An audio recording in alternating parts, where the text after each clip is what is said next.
To Christ be glory, majestic authority, holy and blameless is He.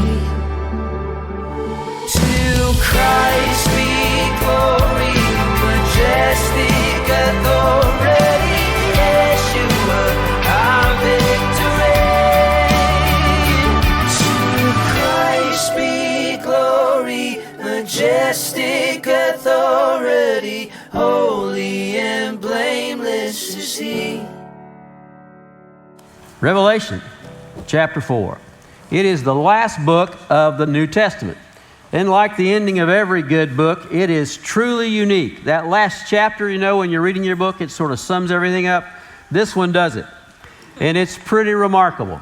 Not much you've read is like Revelation chapter 4. Let's read the first 3 verses of Revelation 1, and it'll remind us, we read this before we started going through the letters to the churches. It will remind us what a unique book it is. Now, as we go through text tonight, most all these texts will be from the New Living Translation, not one we use often, but it seemed to me to flow well for this process. So, Revelation 1. This is a revelation from Jesus Christ, which God gave him to show his servants the events that must soon take place.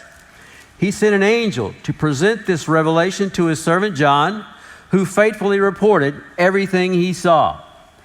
This is his report of the Word of God and the testimony of Jesus Christ.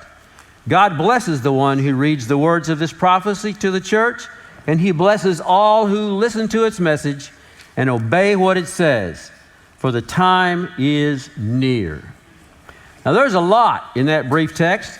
God tells us that he says to Christ exactly what he wanted us to hear. Christ then repeats it to an angel.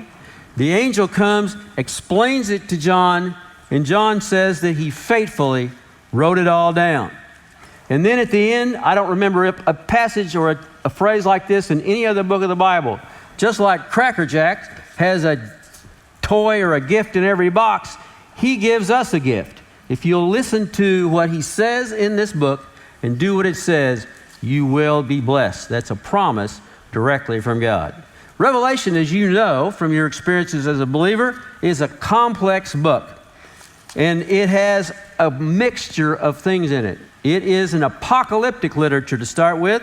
I learned from my studies that means the end of the world. It is a prophetic book, and it has apostolic teaching in it. And it's also written in a highly symbolic way. What I mean by that is, and what I have been taught, and I hope this doesn't offend you, is it's probably not going to work to take everything in Revelation exactly literally. But it's very powerful in its message. Revelation is prophetic in that it gives a lot of details about the complicated events at the end of the world that will take place in the future. And these items will lead to the end of the world and even the end of time. If you think about that, everything you know, everything you have experienced in your life will literally cease to be someday because it's the plan of God. Revelation tells us about that. Much of what Revelation foretells is disastrous and tumultuous, but for those of us who belong to Christ, it won't be a problem. We will be immune. There's truly no other book quite like Revelation, certainly not in our Bible. The writer identifies himself as John, generally expected or accepted to be the Apostle John, the one whom Jesus loved, as he's described in the New Testament.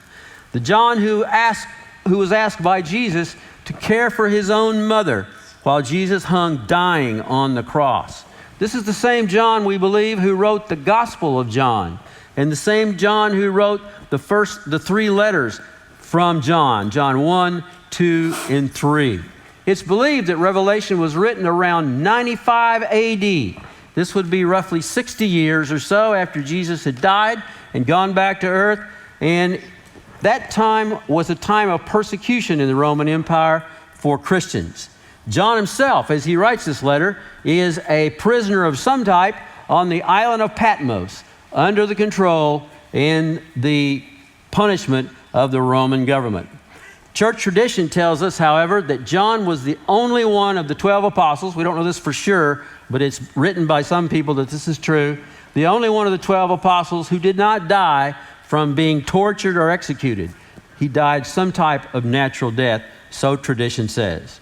John is very clear that this message that comes and that he relates to us in Revelation is from God himself. He says it's delivered through Jesus to an angel and then to John. He calls it a specific revelation of what's going to happen soon. So it is a prophecy. He says the time is near for these events to occur. But as it is in other places in the New Testament, near in time to God is a very relevant term. More so than us, because as we sit here today, 2,000 years approximately after the Revelation is written, most of it hasn't happened yet. So, near is relative, but it's certainly near in the accounting of God. We start today with the first 3 verses of this book. And following those verses, we have gone through the 7 individual messages that Jesus gave to the individual churches of Asia. We talked about each of those, and we saw that Jesus knows a great deal in detail about every church and about the people who are in it. And it might be sobering to you to realize that that would apply to Table Rock Fellowship today. He's very well informed in who we are, what we do, and those of us who are here. The first 3 chapters that we've gone through in Revelation so far really weren't prophetic. They were very specific and very practical and very direct. But then we get to chapter 4, and we see things change dramatically. The chapters we've gone through before were to specific people in specific places that we could find on a map. And they talked about things that we understand in our own day, how to get along, how we should behave, what churches should do. Dramatically, that changes, and the whole tone seems to revise itself as we get into chapter 4. Now, beginning in chapter 4, which we're going to read in just a moment, the tone changes from specific messages to physical places to each of us hearing what John sees when he goes into the very presence of God, the place where you and I will spend eternity, the place where the Spirit goes, the place that the Bible tells us is our true and eternal home. And just as a spoiler alert, it's going to be pretty great. Nobody's told you that. You should take time right now in your notes and write that down. The Bible tells us clearly that God is a spirit and that we are also created in his image, but we're physical. So how do we reconcile this spirit and physical process? It's not complicated because the real you is both physical and eternal. The eternal portion of us is the part that's made in God's image. But as we sit here today, we're sitting here in our physical parts, right? Hopefully you are in your physical part. You've got your spirit with you, but we know more about this part than we do our inner selves. And so we're probably more comfortable with physical things than we are with spiritual. The Bible tells us in Psalms that we will live 70 years, maybe 80 if we're strong, but that we know from many places in the Bible that our eternal portion will never end. It will always go on. So we need to be prepared for where we will be and how we will handle that process. I hope that as we go into Revelation 4 and read some of the things we see and think about what it means, that you can sort of let your mind loose a little bit. Not in a frantic or ridiculous way, but let your creativity flow. Let your inner video turn on and imagine what you see and what you hear as John transports us into the realm of God. Revelation 4, verse 1. Then as I looked, I saw a door standing open in heaven, and the same voice that I had heard first, that would be back in chapter 1, speaking to me like a trumpet blast. Now that would be a unique sound, no doubt. The voice said, "Come up here, and I will show you what must happen after this." And instantly I was in the Spirit, and I saw a throne in heaven and someone sitting on it. The one sitting on the throne was as brilliant as gemstones, like jasper and carnelian, and the glow of an emerald circled his throne like a rainbow. 24 thrones surrounded him, and 24 elders sat on them. They were all clothed in white and had gold crowns on their heads. From the throne came flashes of lightning and the rumble of thunder. And in front of the throne were 7 torches with burning flames. This is the sevenfold Spirit of God. In front of the throne was a shiny sea of glass, sparkling like crystal. In the center and around the throne were 4 living beings, each covered with eyes, front and back. The first of these living beings was like a lion. The second was like an ox. The third had a human face. And the fourth was like an eagle in flight. Each of these living creatures had 6 wings, and their wings were covered all over with eyes, inside and out. Day after day and night after night, they kept on saying, "Holy, holy, holy is the Lord God, the Lord Almighty, the one who always was, who is, and who is still to come." Whenever the living beings give glory and honor and thanks to the one sitting on the throne, the one who lives forever and ever, the 24 elders fall down and worship the one sitting on the throne, the one who lives forever and ever, and they lay their crowns before the throne and say, "You are worthy, O God, to receive glory and honor and power, for you created all things, and they exist because you created what you pleased." Well, I'm worn out from just reading that. Is that fantastic? It is not like anything that I can describe or have seen a picture of. You'll see as we go through, I searched the internet trying to find accurate portrayals of this, and I did not find a single one that had everything in it that John says he saw. But if they're there, maybe they'll help you a little bit as you try to imagine being in the presence of God. There's clearly no place like it. And the best news, if you don't get anything else from this time tonight, I hope you will grasp that that's where you are going to end up. The real estate, the home, the residence of God. You will be there unless Jesus wasn't telling you the truth. And I guarantee it's going to be a dramatic real estate upgrade for every one of us. So, the moment he hears this invitation, John is instantly in the Spirit, the word says. We don't know exactly what this means. Maybe he was there in his body, maybe just in his mind, but I don't think it really matters because he's able to see and hear and clearly experience every sensation of what's happening there and the impacts of being in the spiritual realm. You may recall that the Apostle Paul also says that he had visited God's realm, which he calls the third heaven. He writes about it in Corinthians. He specifically says he doesn't know either if his actual body was there or just his mind. But his last sentence of what he said in 2 Corinthians 12 is very clear. "I do know," verse 4, "that I was caught up to paradise, and I heard things so astounding that they cannot be expressed in words, things no human is allowed to tell." I remember clearly the first time I ever read that text, I went, "Oh, really? Wouldn't you love to know?"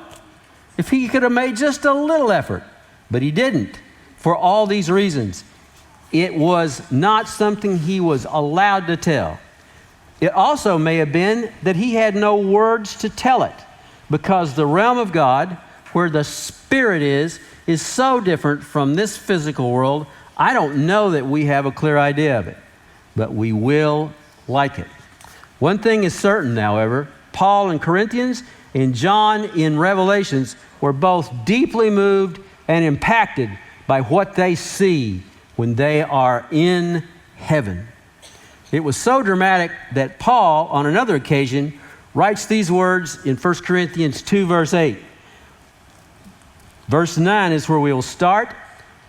What the scriptures mean when they say, "No eye has seen, no ear has heard, no mind has imagined what God has prepared for those who love Him."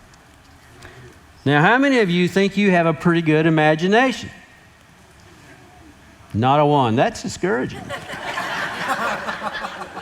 Well, I do. My brother does here. The rest of you guys can just pound sand, I guess. We have good imaginations.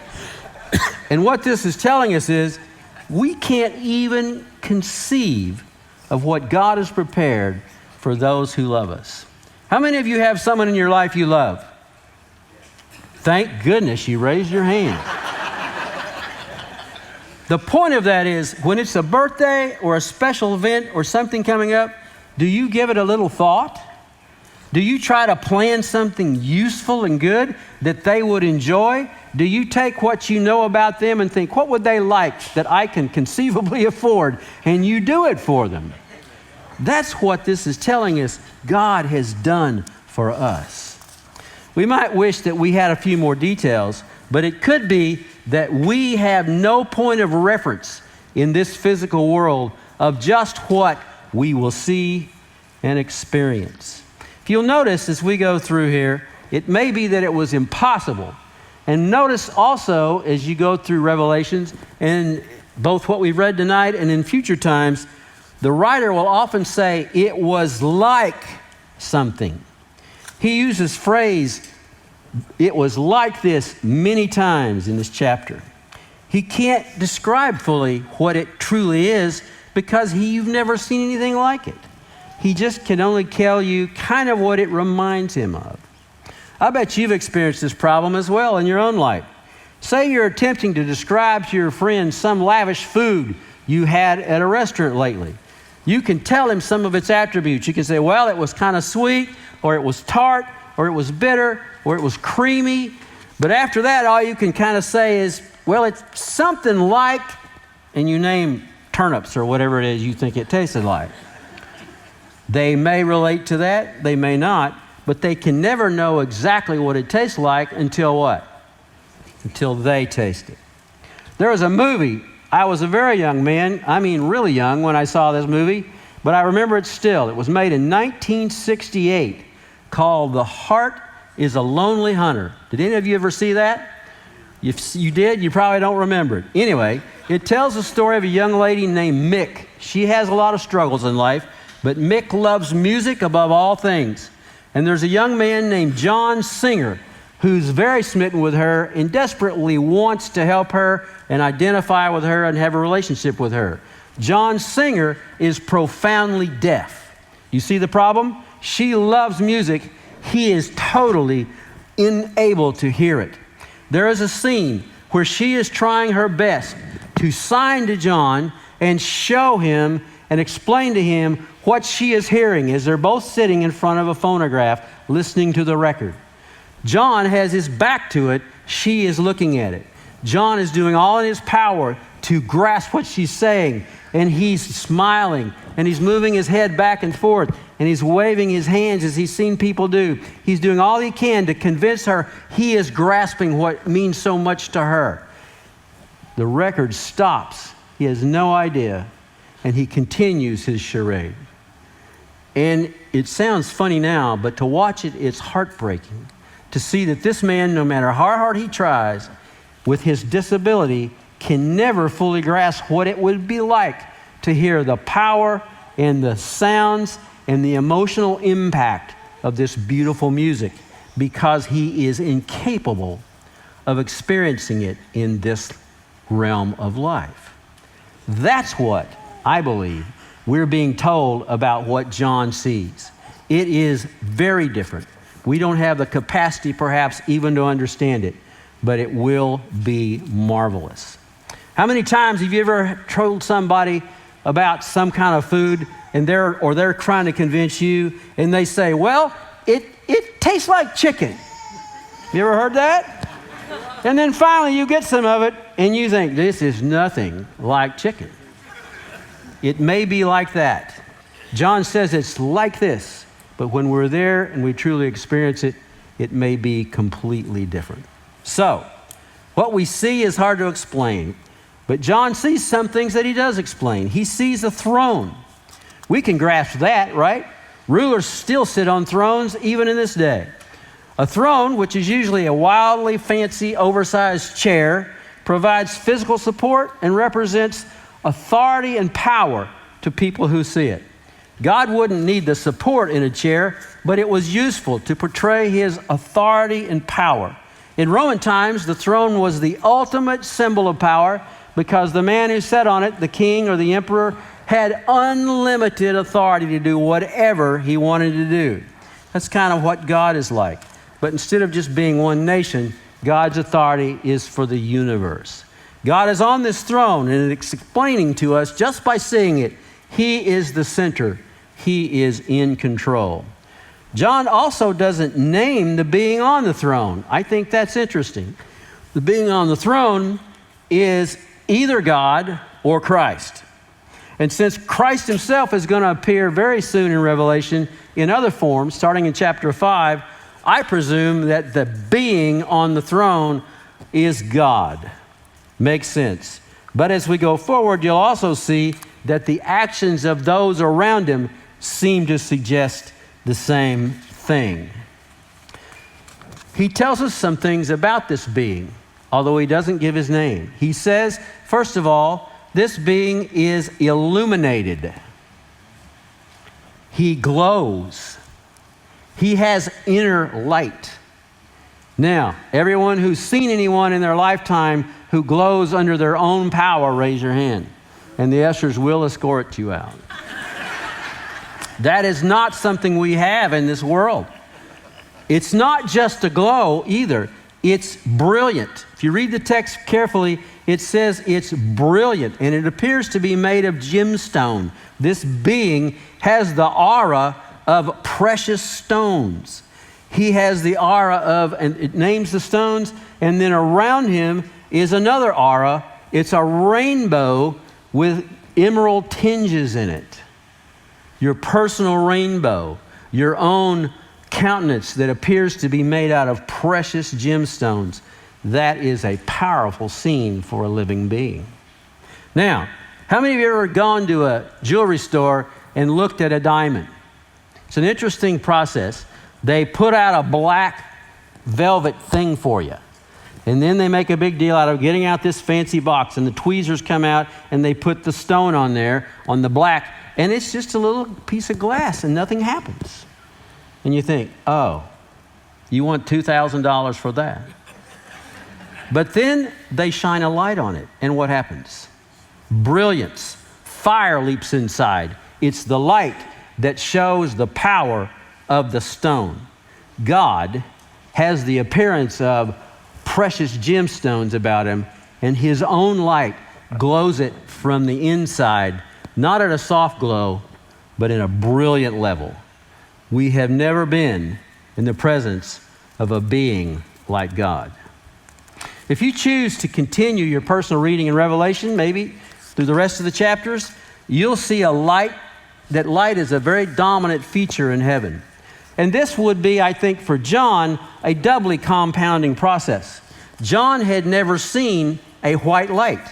What were the lights in John's day? Something you could burn, something that was carbon-based, or the sun. So what he could produce and what he experienced in his living, particularly after nighttime, was a fire which produces yellow light. How many of you remember the first time you ever saw an LED light or a halogen light? Did it shock you?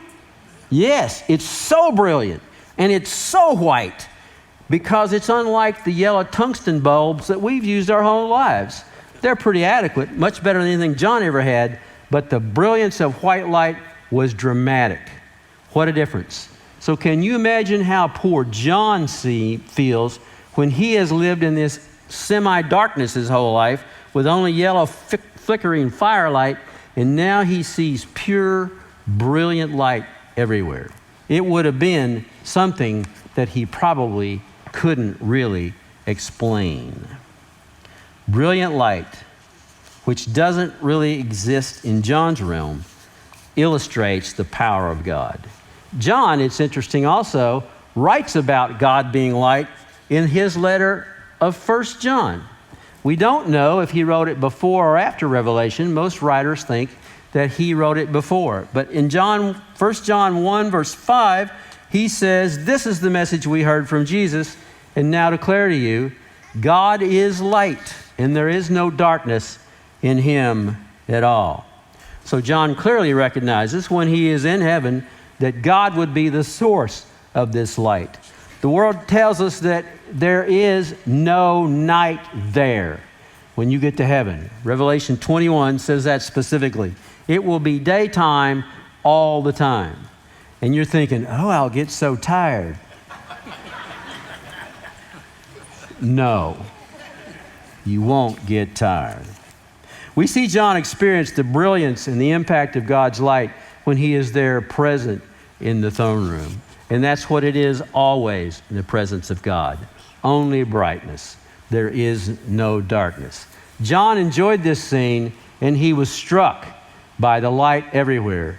You might even say it was a personally illuminating experience for him. Nobody's going to laugh at that. I don't think we can conceive it. We've never lived in a dark place. Light is something we expect. It's not common in the universe. So John's seeing a brilliant being on the ultimate power power symbol, a throne, in the center of this vast area. So who else is around? Who else does he see? Well, he's surrounded by creatures. One thing before we move on, though, the throne is significant in heaven because Psalms refers many, many times to God being on his throne, to God reigning from his throne. And the throne is continually mentioned throughout the Psalms as a symbol of power. So if no other reason, that may very well be why John sees God on a throne. He had been trained his life to understand that. So, who is near God in this scene of heaven? First of all, nearest him you have the four living creatures.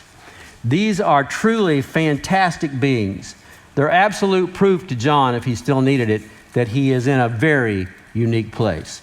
Let's go and look at Revelation 4, verse 6, and reread again the description of these creatures. In the center and around the throne were four living creatures, each covered with eyes, front and back. That would be a unique sight, a being with eyes everywhere. The first of these living beings was like a lion. The second was like an ox. The third had a human face, and the fourth was like an eagle in flight. Each of these living beings had 6 wings, and their wings were covered all over with eyes, more eyes. They could see everything, inside and out. 6 wings each, and the wings were covered all over with eyes. They all looked different, you notice. And again, notice they were all like something that John did not recognize. Like a lion, like an ox, like a human face, like an eagle in flight. All those beings are beings of power. Would you agree? Humans are probably at the bottom of the list, but they are all recognizable and all impressive. Now, this is remarkable enough, but if you're curious about it and you want to look further, these beings, or those beings similar to them, appear at least 2 other times in the Bible. I would encourage you sometime to go and read Isaiah 6, where he says that he sees 4 seraphim around God on his throne. Isn't that interesting? And the seraphim are described, and they're almost, not perfectly, but almost identical to these 4 living creatures. Then in the book of Ezekiel, in the 1st chapter, Ezekiel looks far off and he sees God on a throne, but he's up in the sky and he's being transported by 4 living creatures. And the description of those creatures is almost identical to the creatures in heaven. So here's the trivia question for you. Are they the same creatures? Are they related creatures? Or are they different species of various creatures in heaven? And here's the official theological answer: we do not know. But isn't it fascinating? Because what it tells us is the one thing we can know is the realm of God, the spirit world where we will spend our eternity, is not limited to people like you. It's not limited to beings that you understand and you've seen before. God is creative. God has all kinds of power and activity. He has made all sorts of beings. Angels, living creatures, etc. On and on it goes. So, we'll go further. Around him also are the 24 elders. Remember that? These elders represent something. They're not defined as what they represent, but it's commonly thought that since there are 24 of them, they represent two things. They probably represent the 12 tribes of Israel, who were the people of God in the Old Testament, and the 12 apostles, who represent the gospel and the relationship of people in the New Testament. Altogether, the representatives would be 24.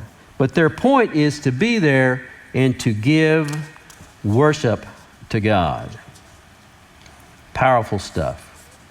It's hopeful that the plan of God is to move us to eternal joy in His presence. We will never regret being there. It's also interesting to note that all of these beings are involved in something significant. They are involved in worship. Truly astounding. They were not there to gratify themselves. They were all entities of power. They were all individuals with authority. But that was nothing that ever enters their mind, so it seems, in their behavior. They are there to frequently burst into exuberant, dramatic worship of God and the Lamb who had brought salvation. I suspect that if we in this room were physically there, I guess we couldn't be physically there, my bad. If we were placed there and could see what John was seeing, we would be seeing what the living creatures were seeing. We would be seeing what the 24 elders were. God is right out there. We can see Him directly. If we could see that, I bet our worship would have been a little different tonight. It wasn't bad. It was great. But I don't think we can imagine how motivated we would be if we were in the immediate presence of God and we could see His aura. We could see who He was. We could absorb the energy that He would no doubt radiate. And what we would say would be similar to what these beings say. They don't go into long explanations. They continually talk about the worthiness of God, the worth of God, the glory that belongs to Christ because what He has done. That is their message. There's a lot of them, and I'm going to guess that it was fairly loud. What would you think? Let's read Revelation 5, verse 11. I looked and heard the voice of many angels, numbering thousands upon thousands, and 10,000 times 10,000. They encircled the throne and the living creatures and the elders. In a loud voice they were saying, "Worthy is the Lamb who was slain to receive power and wealth and wisdom and strength and honor and glory and praise." How many adjectives can you think of? Let's say that together. If you got the nerve to say it out loud. In a loud voice. That was just me. In a loud voice, they were saying, "Worthy is the Lamb who was slain to receive power and wisdom and strength and honor and glory and praise." You've never sung a song like that, have you? It's a remarkable song. Well, my friends, if you do the math, 10,000 times 10,000, you remember that phrase? 10,000 times 10,000 angels? That would be 100 million beings. Now, I think that may be some symbolic language. I don't know. But let's say John's carried away and he exaggerates by 100-fold. That's still how many angels? 1,000,000. 1,000,000 angels worshiping, in addition to the living creatures and the elders. It is a vast crowd of people assembled in the presence of God, giving Him and Christ worship. And it's not soft. If 1,000,000 people whisper, don't you think you would hear it clearly? Clearly you would. Now, we said early on that Revelations is highly symbolic, so it may not be 100 million. Can I get that in preference? The largest stadium I've ever been to in America is in Los Angeles. It's the old Los Angeles Coliseum, built for the Olympics almost a century ago. Holds 91,000 people, I believe, is memory. It's huge. Anybody ever been there, Los Angeles Coliseum? It's a big place, right? It's one of the bigger stadiums in America even now. It's very, very big. That's enough to hold 90,000. It would take 11 of those to hold even 1 million people all at once. Would it be loud? Would it be glorious? If God was in the center, it definitely would. Worship is a powerful thing when people are unified in it. I once had the opportunity, for several years, I worked at a college in Southern California called Pepperdine University. It's a church-related school. And every spring they would have a religious lectureship. Really smart people would come, and lots of believers would come. And for 5 nights in a row, they would have 4,000 people assembled in the gymnasium. Now, it was 4,000 because that was the biggest room they had, and that's all would fit. And these were all people, that particular fellowship, didn't use musical instruments. So when you go to sing, you don't have any of this stuff. You just got microphones. And everybody there knew how to sing quite well. That was their heritage. They've grown up in it. So every night you would have 4,000 people inside this large auditorium, several times bigger than this. They would be singing in 4-part harmony these beautiful, complicated hymns. And it was a soul-lifting experience. It was loud. Parts of the building would just kind of vibrate. And I can't imagine what it would be like if you have 11 times that many, or 111 times that many, singing praises to God. I look forward to being there, and we'll be there together. So, I think this is a powerful thing, and it's useful. Why do you think the 24 elders, the living creatures, million-plus angels were spending so much time praising God? What motivation, what emotion do you think they were feeling to do that? I think they were feeling awe. I think they were feeling amazement. Now, I'm an old guy. You knew that by looking at me. I've been to school lots of places, and I've learned a lot of words. One of the words I learned early on in school was awe. And I was taught that there's certain things that we should be in awe of. The Cambridge English Dictionary, which you can find for free on your computer, says that awe is a noun, and the definition of the word awe, A-W-E, is a feeling of great respect, sometimes mixed with fear or surprise.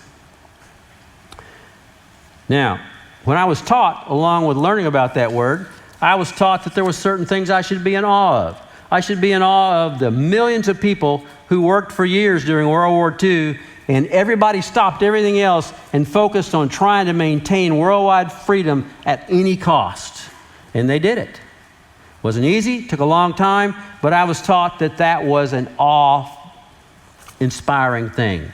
And when you do something that's awe-inspiring, you're said to do something that is what? Awesome. Something you do that creates awe or that recognizes awe. I was taught that, I remember as a little kid, I think I was 6 years old, the Jonas Salk vaccine had been completed, and now we could beat polio. Before that, every person lived in fear of getting polio in the 50s. I remember as a little kid standing in the town square on at least 2 Sundays, maybe 3, I don't remember, and taking this medicine that every adult would take. This was going on across the country. It was awesome that we could fix this disease and save an entire country from an ongoing devastation of a terrible disease. That was an issue of awe. And I, of course, was taught that Mount Everest was awesome. Would you agree? Taller than anything, very few people make it to the top alive, and on it goes. What have I noticed about the world today? I have noticed that I now say that I'm in awe of a Japanese guy who can hit 50 home runs in baseball and also pitch 2 innings a game, and he's pretty good at both. I'm in awe of that guy. Not quite saving the world, huh? Little change. My grandson is a freshman in high school, big school, He recently got his first hit as a freshman on the junior varsity team. So what did his grandpa text to him? Tanner, you are awesome. Good thing, but is it truly awesome? I don't know. I went to lunch yesterday with some guys. One of them said, when we were leaving, that was an awesome lunch. I love sweet potato fries. What has happened to us? Now, I'm a fan of sweet potato fries and baseball and all these things. But my point is, are those issues of awe? Probably not. Who makes us become focused on things of today instead of things of God and convinces us that lesser things are awesome? It could be Satan. It could be the phones we carry and spend all our time looking at.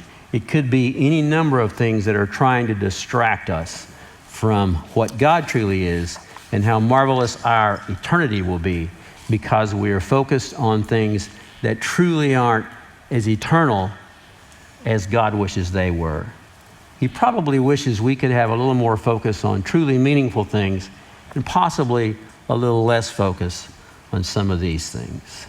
So, looking into the scene of the presence of God and how those beings responded in total admiration of Christ and what he had done and God for his love and care reminds us of what we should be inspired by and what kind of awe we should have. In the 90s, a song came out that you'll remember. We sang it a lot then. Our God is an awesome God. Remember that? Our God is an awesome God. He reigns from heaven above with wisdom, power, and might. Our God is an awesome God. We should probably think about that. Pretty awesome. It's a pretty good song, and it's still good. It's the best news that we're going to have, that God is awesome. And you know what God wants us to feel? God wants us to feel unexpressible joy and amazement when we reflect on the fact that he is inviting us to come and live at his house. And Jesus says, I guarantee you'll have it. And he gave us the Holy Spirit as a down payment once we accept him to come and accept that invitation. That's where we should find our awe. That's where we should just stop what we're doing and say, praise God, because it truly is a powerful thing. No human mind has conceived the things that God has prepared for those who love him. So, last thought as we close our talk today. One of the most dramatic chapters in the Bible, I believe, is Hebrews chapter 11, the Hall of Fame of faith. It says all kinds of amazing things. Then it talks about people who did amazing things and their lives were very difficult and they're not famous. And then it talks about the fact that all of these people lived through their lives and they never did get the rewards that they'd hoped for from God. It says that they agreed that they were foreigners and nomads here on this earth. How many of you feel like this is your place? You're really comfortable here? I confess I am. I know how to live here. I have a nice bed to sleep in. I know the way to my house. I never get lost. I can fix stuff when it breaks, usually. I'm good here. I know how to do it. I've been doing it a really long time, as you can tell. So I'm comfortable here.